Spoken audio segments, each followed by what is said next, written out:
जय हिंद दोस्तों, मैं हूं प्रभात। पीसीएस शिक्षा के मंच पे आप तमाम अभ्यर्थियों का हार्दिक अभिनंदन है।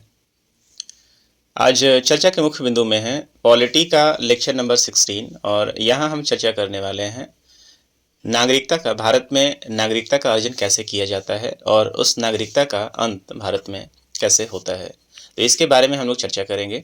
और यहाँ से हम लोग देखेंगे कि किस तरीके से नागरिकता संशोधन अधिनियम 1955 लाया गया था और उसके बाद बहुत सारे वो आयाम बताए गए कि भारत में नागरिकता कैसे मिलेगी और उसका अंत कैसे होगा। तो इससे पहले यदि आपने इस पॉलिटी के 15 लेक्चर को नहीं देखा है तो निश्चित रूप से आप प्लेलिस्ट में जाएं और वहाँ पीछे संविधान के निर्माण से लेकर और अभी तक जो 15 नागरिकता के शुरुआत तक के सारे कंटेंट रखे हुए हैं, जिससे आप आसानी से अपने टॉपिक का रिवीजन कर सकते हैं। तो आइए चलते हैं, अपने लेक्चर को प्रारंभ करते हैं और यहाँ हम लोग देखते हैं कि भारत में नागरिकता कैसे प्राप्त की जा सकती है तथा उसका किस तरीके से समाप्ति हो सकता है।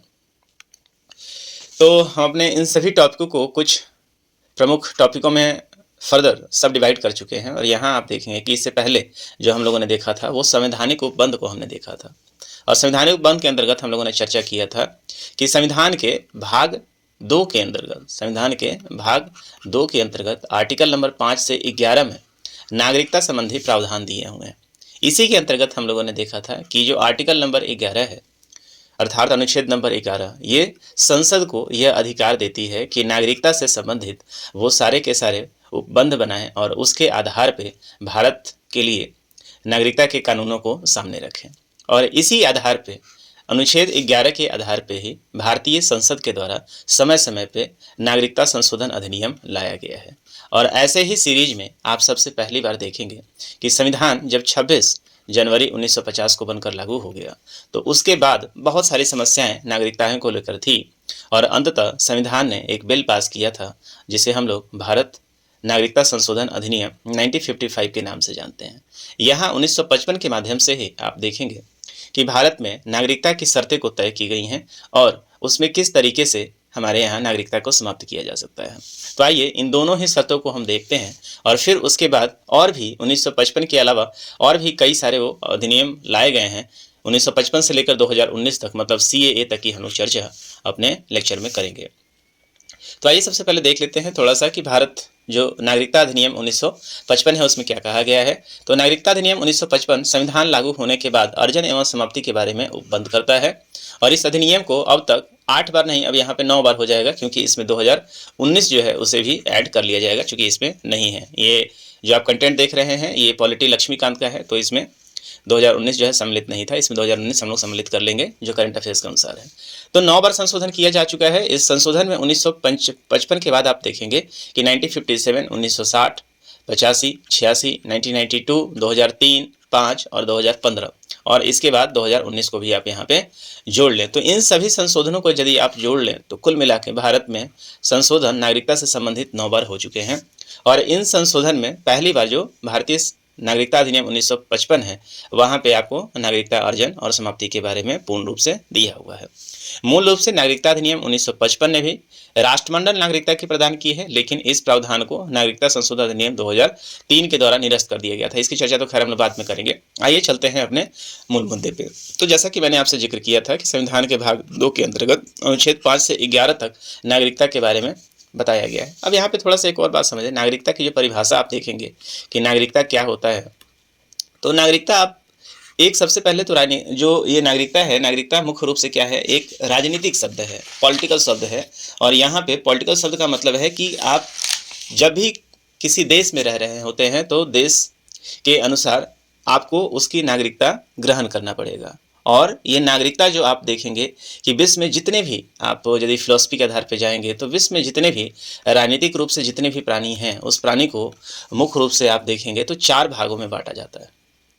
और नागरिकता जो है एक कानूनी शब्द है, एक राजनीतिक अधिकार के लिए इस शब्द का प्रयोग किया जाता है। आप व्यक्ति बोल सकते हैं, है ना, व्यक्ति भी बोल सकते हैं, लेकिन जब आप पॉलिटी की बात करेंगे तो किसी व्यक्ति विशेष को आपको क्या कहना पड़ेगा, नागरिक करना पड़ेगा। मैं भारत का हूँ तो मैं भारत का नागरिक हूँ। और यह कैसा है, कानूनी और राजनीतिक अधिकार को प्रदान करता है। यदि आप भारत के नागरिक हैं तो देश जो है आपको कुछ अधिकार भी देगी और अधिकार जब देगी तो उसके प्रति आपके लिए कुछ कर्तव्य भी होगा, सुनिश्चित किया जाएगा। तो इस कारण से आप देखेंगे कि नागरिक जो शब्द है एक बहुत ही इंपॉर्टेंट शब्द है पॉलिटी के लिए।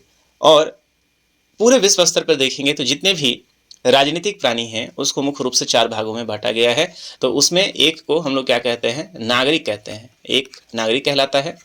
दूसरा जो है आपका क्या कहलाता है, यदि वो विदेशी कहलाता है। जैसे हमारे देश में कोई जब दूसरे व्यक्ति का आ जाता है तो उसे हम लोग क्या कहते हैं, विदेशी। तीसरे तरह का और व्यक्ति होता है जो शरणार्थी होता है। शरणार्थी कहने का मतलब कि ये अभी इसको किसी देश की नागरिकता नहीं है, ये अपने देश में कहीं ना कहीं था और वो वहाँ से क्या जा चुका है, वहाँ से या तो भगाया जा चुका है या पलायन हो चुका है और अभी दूसरे किसी देश में उसे जगह नहीं मिली है। तो ऐसे लोगों को क्या किया जाता है, शरणार्थी कहा जाता है। और चौथा जो है वो क्या होता है, राज्य विहीन होता है, मतलब इसे किसी भी देश ने अपनी राजनीतिकता नहीं दी है। तो इस तरीके से जितने भी जो राजनीतिक प्राणी हैं आप देखेंगे कि उसको मूल रूप से 4 भागों में बांटा गया है। इसका जो सर्वोत्तम किस्म होता है वो कौन सा है, आपका नागरिक है। और नागरिक से संबंधित मैंने वो सारे आर्टिकल्स हमने जिक्र कर लिए हैं और इससे संबंधित संशोधन जो है वो लाए गए हैं, उसके बारे में चर्चा की गई है। दूसरी चीज़, भारत में जो नागरिकता है वो भारत की नागरिकता कैसी है, तो भारत में नागरिकता 2 प्रकार के होते हैं। कैसी नागरिकता होती है, जो एकल नागरिकता होती है, मतलब एक बार अपने देश के अंदर चाहे कितने भी राज्य हैं, आप यदि उसके नागरिक हैं तो आप सभी ही जगहों पे क्या है, कोई अलग अलग नागरिकता लेने की आवश्यकता नहीं है। दूसरी तरफ होता है दोहरी नागरिकता, है ना। तो दोहरी नागरिकता के अंतर्गत क्या होता है कि आप जिस देश में रह रहे हैं उसमें जितने स्टेट है, तो देश के तो नागरिक हैं तो उसके लिए भी आपको नागरिकता का रजिस्ट्रेशन करवाना है, और आप जिस पर्टिकुलर राज्य में रहते हैं ना उसके लिए भी आपको एक रजिस्ट्रेशन कराना होता है। तो जहाँ 2 नागरिकता का आपको रजिस्ट्रेशन कराना होता है और उसका अर्हता प्राप्त करना होता है, तो वैसे को दोहरी नागरिकता कहते हैं। और दोहरी नागरिकता कहाँ पे है, तो एक सबसे बढ़िया उदाहरण जो है वो अमेरिका है। अमेरिका में 50 प्रांत हैं और 50 प्रांत और पूरा देश। तो देश के भी पास नागरिकता है आपके पास, इसके अलावा आप जिस राज्य में आप रह रहे हैं, जिस प्रांत में रह रहे हैं, वहाँ की भी विशेष नागरिकता व्यक्ति विशेष के पास होती है। तो भारत जो हमारा देश है, यहाँ पे एकल नागरिकता का प्रावधान किया गया है। एक बार आप भारत में रजिस्टर्ड हो गए हैं, और ऐसी नागरिकता कहाँ से है, ये ब्रिटेन में भी है। तो एकल नागरिकता का प्रावधान है, जबकि अमेरिका में आप देखेंगे तो दोहरी नागरिकता का प्रावधान है। और अनुच्छेद 11 के अंतर्गत संसद को नागरिकता के संबंधी विधि बनाने की शक्ति दी गई है, जिसके बारे में हम लोगों ने चर्चा किया है। इसके तहत संसद द्वारा भारतीय नागरिकता अधिनियम 1955 को पारित किया गया था, और उसके बाद से आप देखेंगे कि 1986, 1992, 2003, 5, 15, 19 जैसे संशोधन लाए गए हैं। यह अधिनियम वर्तमान भारतीय नागरिकता संबंधी प्रावधान करता है, और इस अधिनियम के अनुसार भारतीय नागरिकता जो है वो कितने प्रकार से प्राप्त की जा सकती है, तो यहाँ बताया गया है 1955 इस बात को उपबंधित करता है कि भारत में जो भारतीय नागरिकता है वो मुख्य रूप से 5 प्रकार से प्राप्त की जा सकती है। तो आइए देखते हैं वो 5 जो है वो शर्तें कौन कौन सी हैं। तो पहला बताया गया है कि नागरिकता प्राप्त करने का जो पहला शर्त है वो कौन है, बाई बर्थ, जिसे हम जन्म से कहते हैं। तो ये उपबंध कहता है कि यदि कोई व्यक्ति जिसका जन्म 26 जनवरी 1950 को या उसके पश्चात भारत में हुआ हो, भारत का नागरिक होगा। तो ये 26 जनवरी 1950 इसलिए क्योंकि हमारा देश इसी दिन गणतंत्र हुआ था और इसी दिन हमारा संविधान क्या हुआ था, लागू हुआ था। आप प्रस्तावनाओं को पढ़ेंगे तो प्रस्तावना में इस बात का जिक्र किया हुआ है कि हम भारत के लोग, है ना, भारत को संपूर्ण प्रभुत्व संपन्न, मतलब भारत के लोग का मतलब क्या है, भारत के नागरिक। तो देखिए, कोई व्यक्ति जिसका जन्म कब हुआ हो, 26 जनवरी 1950 को, कोई व्यक्ति जिसका जन्म 26 जनवरी 1950 को या उसके पश्चात भारत में हुआ हो, भारत का नागरिक होगा। अब जरा आप देखें, जन्म से जो है यहाँ बड़े ध्यान से आप देखिए कि ये कह रहा है कि कोई व्यक्ति जिसका जन्म 26 जनवरी 1950 को या उसके बाद में हुआ हो, उसके पहले के लिए जो क्लॉज है वो अलग है। किंतु इसके 2 अपवाद हैं, विदेशी राजनयिकों के भारत में जन्मे बच्चे तथा शत्रु के अधीन किसी भारतीय भूभाग में जन्मे उनके बच्चों को जन्म से भारतीय नागरिकता प्राप्त नहीं होगी। तो भारतीय नागरिकता प्राप्त करने के मामले में जिसका जन्म 26 जनवरी 1950 के बाद हुआ हो और वो भारत में हो, लेकिन इसमें आपको वैसे लोगों को छोड़ देना है जैसे विदेशी राजनयिक हैं, चूँकि विदेशी राजनयिक अधिकांशतः बाहर ही रहते हैं। राजनयिकों को भारत में जन्मे बच्चे तथा शत्रु यदि कोई देश है तो उसके यहाँ के लोग भी यदि यहाँ जन्म लिए हैं तो वो इसमें कंक्लूड नहीं होते हैं। अब जरा समझे यहाँ से कि उल्लेखनीय है कि सिर्फ 26 जनवरी 1950 के पश्चात भारत में जन्म के आधार पर नागरिकता संबंधी इस प्रावधान का विदेशी घुसपैठियों द्वारा बड़े पैमाने पर दुरुपयोग किया गया था, जिसके कारण परिणामतः 1986 में भी नागरिकता संबंधी प्रावधान लाया गया था और इसे नागरिकता संशोधन अधिनियम 1986 भी कहा जाता है। इसके अनुसार जन्म से नागरिकता के लिए व्यक्ति के जन्म के समय उसके माता या पिता में से किसी एक का भारत का नागरिक होना आवश्यक है। अब जैसे ही यहाँ पे आप उसके माता पिता का क्लॉज जोड़ेंगे तो ये नागरिकता संबंधी जितने प्रावधान हैं और भी ज़्यादा क्या हो जाते हैं, कड़े हो जाते हैं।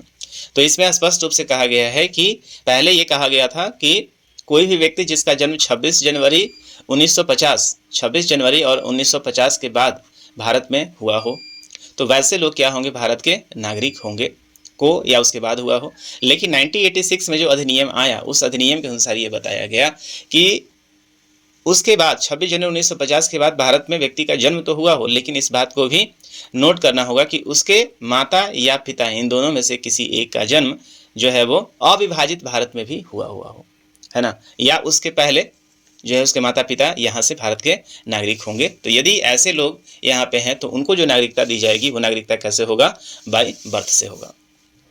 चलिए दूसरे की तरफ चलते हैं। दूसरा नागरिकता करने का क्या शर्त है, तो वंश परंपरा से, मतलब वंश दर वंश, एक वंश से दूसरे वंश तक, तो इसको कहते हैं बाय डिसेंट।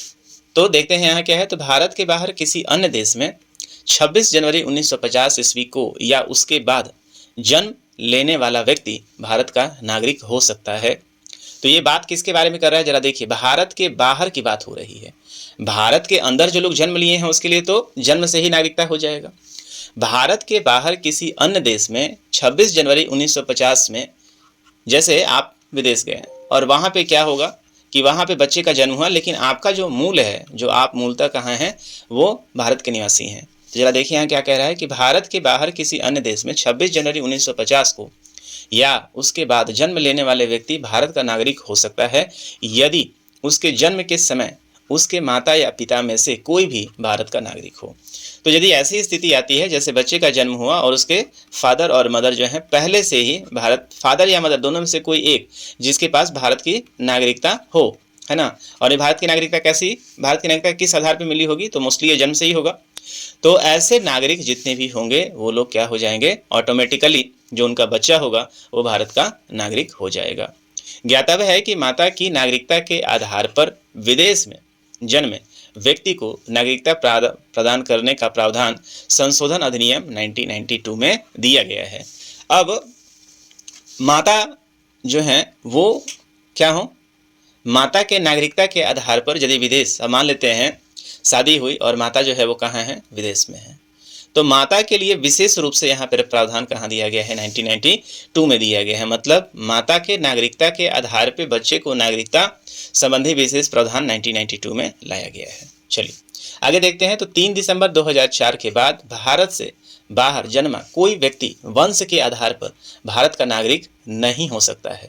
अब देखिए एक और क्लॉज जो है वो क्या लाया गया कि 3 दिसंबर 2004 के बाद की बात हो रही है। भारत से बाहर जन्मा कोई व्यक्ति वंश के आधार पर भारत का नागरिक नहीं हो सकता है। वंश कहने का मतलब क्या है कि बच्चे का जन्म जो है वो बाहर हुआ हो और माता या पिता दोनों में से किसी एक का जन्म जो है वो क्या हो, भारत में हुआ हो 26 जनवरी 1950 या उसके बाद।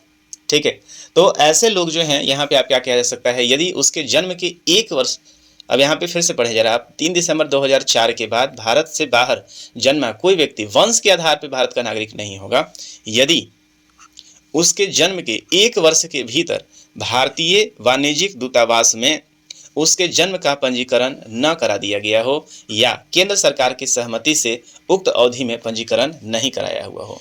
तो 3 दिसंबर 2004 को एक बार फिर से जो भारत संशोधन, नागरिकता संशोधन अधिनियम 1992 लाया गया, वहाँ पे एक और टाइमलाइन दिया गया। और टाइमलाइन क्या दिया गया कि 3 दिसंबर 2004 के बाद कोई भी बच्चा जिसका जन्म भारत में हुआ हो, तो वैसे बच्चे में यदि उसके माँ बाप अभी विदेश में रह रहे हों लेकिन उनका जो जन्म हो, मतलब मूल रूप से वो भारतीय हों, तो अपने बच्चे के रजिस्ट्रेशन के लिए क्या था, आपको अप्लाई करना पड़ेगा भारतीय दूतावास में। और कब, तो उसके जन्म की 1 वर्ष के भीतर, मतलब जैसे आप बर्थ सर्टिफिकेट बनवाते हैं तो 1 वर्ष के भीतर आपको ये संज्ञान भारत सरकार को देना पड़ेगा कि मैं भारत का नागरिक पहले से हूँ और हमारे बच्चे का जन्म यहाँ हुआ है, तो हमें हमारे बच्चे को भी उसका सिटीजनशिप दिया जाए।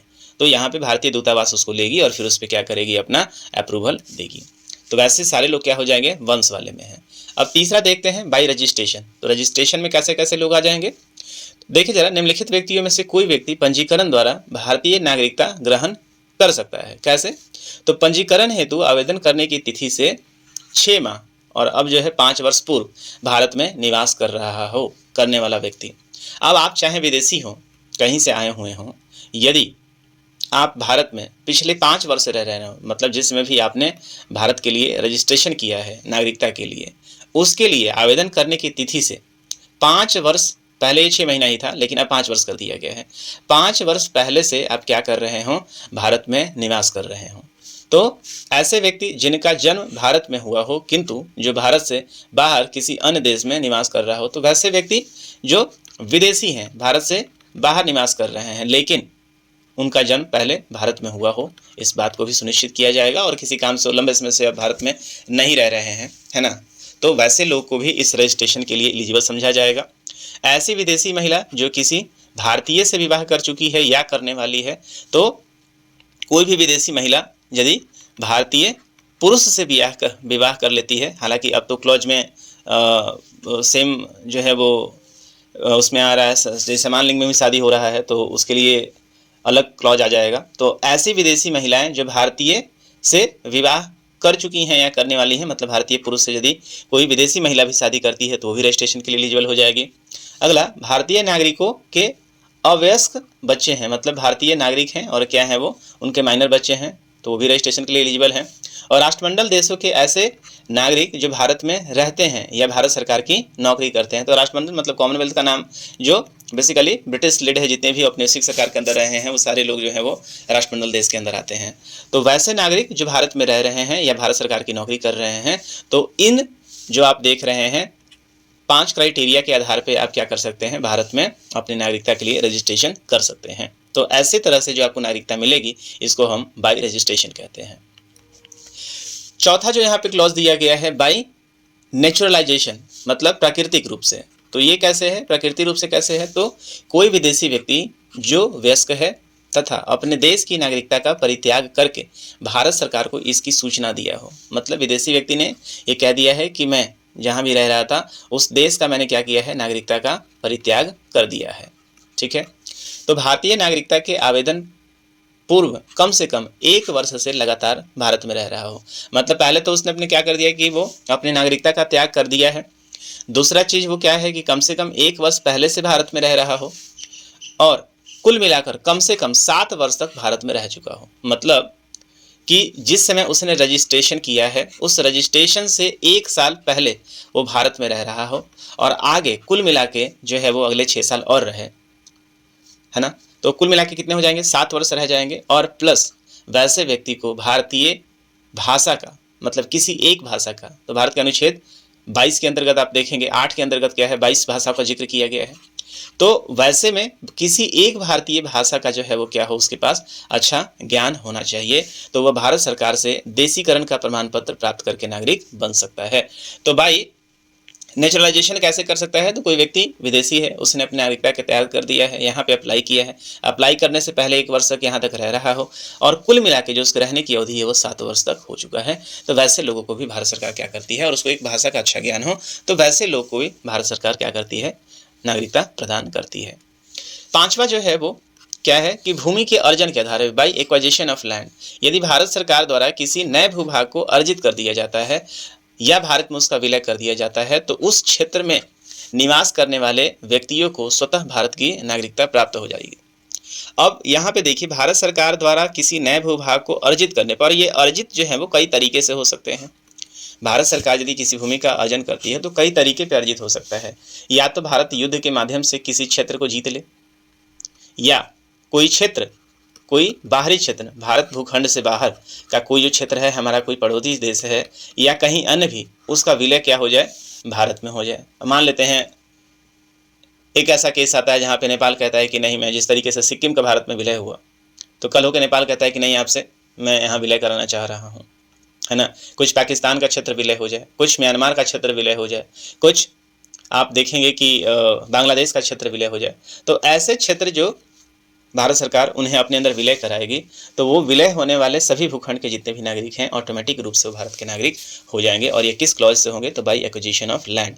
तो भूमि अर्जन का मतलब आप ये नहीं समझे कि आप भूमि खरीद के जो है, यदि कोई विदेशी भारत में आता है और भूमि खरीदता है और वो कहेगा कि मैं भारत का नागरिक हो जाऊंगा, तो ऐसा नहीं होगा। इस बात को याद रखिएगा, ये कई बार प्रश्न पूछा जा चुका है। तो कुल मिला के हम लोगों ने अभी तक जो देखा वो 5 तरह के शर्तों को देखा, जहाँ पे जिसके आधार पे भारत की नागरिकता मिल सकती है। और उस 5 शर्त में हम लोगों ने क्या देखा? पहला तो हम लोग देखा ना कि बाई बर्थ से हो सकता है, दूसरा बाई क्या हो सकता है? डिसेंट से हो जाता है, मतलब वंश के आधार पे हो सकता है, रजिस्ट्रेशन के आधार पे होता है, और उसके अलावा क्या हो सकता है? देशीकरण के आधार पे हो सकता है, देशीकरण जिसको कहते हैं बाई नेचुरलाइजेशन कहते हैं।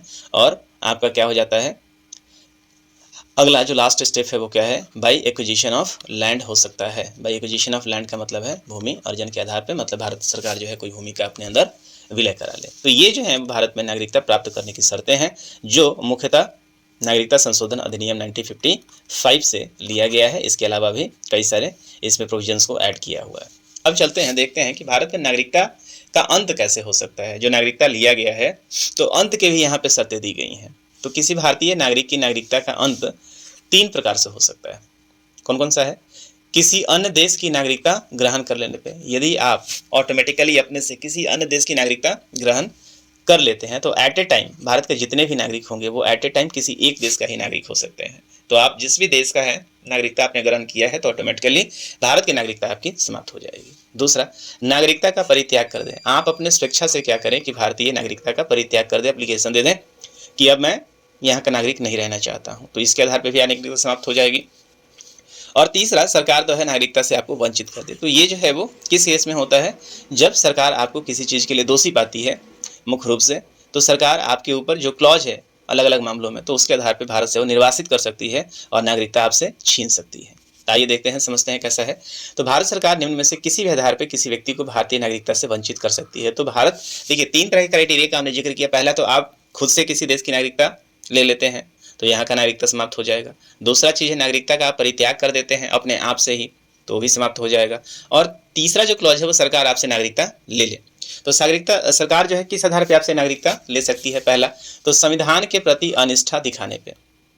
तो यहाँ पे सुप्रीम पावर कौन है? संविधान है। तो संविधान जो भारत का है उसके प्रति आप क्या करते हैं? अनिष्ठा दिखाते हैं, उसके नियम कानूनों का पालन आप नहीं करते हैं। दूसरा, युद्ध काल में यदि आप शत्रु की सहायता करते हैं, भारत में वॉर टाइम चल रहा हो और वॉर टाइम के लिए यदि आपने किसी भी आधार पे, चाहे आप सैनिक हो चाहे वो आम नागरिक हो, यदि आपने दुश्मन देश की सहायता की है तो आपको देशद्रोही समझा जाएगा और उसके आधार पे आपको देश से बाहर कर दिया जाएगा, आपकी नागरिकता छीन ली जाएगी।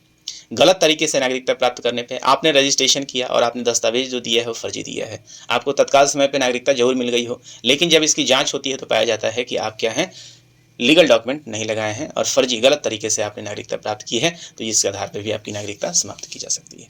चौथा जो है पंजीकरण या देशीकरण द्वारा नागरिकता प्राप्त करने को लेकर। तो पंजीकरण या देशीकरण द्वारा नागरिकता प्राप्त करने के 5 वर्ष के भीतर किसी अन्य देश द्वारा 2 वर्ष की सजा पाने पर। तो यदि अब मान लेते हैं कि आप किसी देश में गए, वहां से आपने क्राइम कर लिया और उसके बाद लंबे समय से भारत रहने लगे हैं और उसके बाद आपने रजिस्ट्रेशन कर दिया, क्योंकि क्लॉज जो है रजिस्ट्रेशन से 1 वर्ष का है, 1 वर्ष पूर्व रह रहे हैं और कुल मिला के 7 वर्ष का हो, आपको रजिस्ट्रेशन जो है यहाँ पे क्या हो जाता है, 5 वर्ष के भीतर जो है आपको यहाँ पे आप एलिजिबल हो जाते हैं। लेकिन इसी बीच किसी अन्य देश से जहाँ से आप आए हुए हैं वहाँ से आपको सजा का ऐलान हो जाता है, मतलब किसी और देश के क्रिमिनल को भारत की नागरिकता नहीं दी जा सकती है। मतलब यदि आपके ऊपर सजा हो गई है तो आप भारत का नागरिकता प्राप्त नहीं कर सकते हैं, लेकिन 2 वर्ष के भीतर इस बात को ही याद रखना पड़ेगा जब से आपने रजिस्ट्रेशन किया हुआ है। तो ये भी एक क्लॉज है। किसी भारतीय स्त्री द्वारा विदेशी पुरुष से विवाह कर लेने पर, तो भारतीय स्त्री यदि विदेशी पुरुष से, अब जरा 2 क्लॉज को समझिए, यदि विदेशी स्त्री भारतीय पुरुष से यदि शादी कर लेता है तो उस स्त्री को भारत की नागरिकता मिल जाएगी। लेकिन यदि कोई भारतीय स्त्री विदेशी पुरुष से विवाह कर लेता है तो वैसे केस में इस स्त्री की जो है, कारण उसका ये है क्योंकि स्त्री जो है कहाँ रहेगी, पुरुष के पास रहेगी, और पुरुष कहाँ का रहने वाला है, तो विदेश का रहने वाला है, और उस आधार पे जो भारत की नागरिकता है वो क्या हो जाएगी, समाप्त हो जाएगी। अब वापस से यदि उन दोनों को भारत की नागरिकता चाहिए तो फिर वो क्लॉज 7 साल वाला इनको पूरा करना पड़ेगा, रजिस्ट्रेशन करना पड़ेगा, यहाँ 6 साल निवास करना पड़ेगा, तब जाके जो है वो ये नागरिकता उनको मिलेगी। अगला क्लॉज है लगातार 7 वर्ष तक भारत से बाहर रहने पे। यदि आप भारत से बाहर लगातार 7 वर्ष तक रह जाते हैं तो भी आपकी नागरिकता जो है वो समाप्त कर दी जाएगी। इसलिए जितने भारतीय मूल के हैं वो मुख्य रूप से कुछ कुछ समय पे जो है वो भारत आते रहते हैं। तो लगातार 7 वर्ष तक यदि आप भारत से बाहर रह जाते हैं तो भी आपकी नागरिकता जो है वो समाप्त कर दी जाएगी भारत सरकार के द्वारा। तो ये नागरिकता का जो अंत है, द अबॉलिशन ऑफ सिटीजनशिप जो है ना, ये क्लॉज समझना बहुत ही ज़्यादा जरूरी है। तो इस चीज़ को आप देखें तो 1955 जो है वो जिक्र करता है तीन तरह से नागरिकता समाप्ति की जा सकती है। नागरिकता आप ग्रहण कर लेते हैं, है ना, परित्याग कर देते हैं खुद से, या सरकार आपको खत्म कर देती है। मतलब इसको टर्मिनेशन के अंदर रखेंगे हम।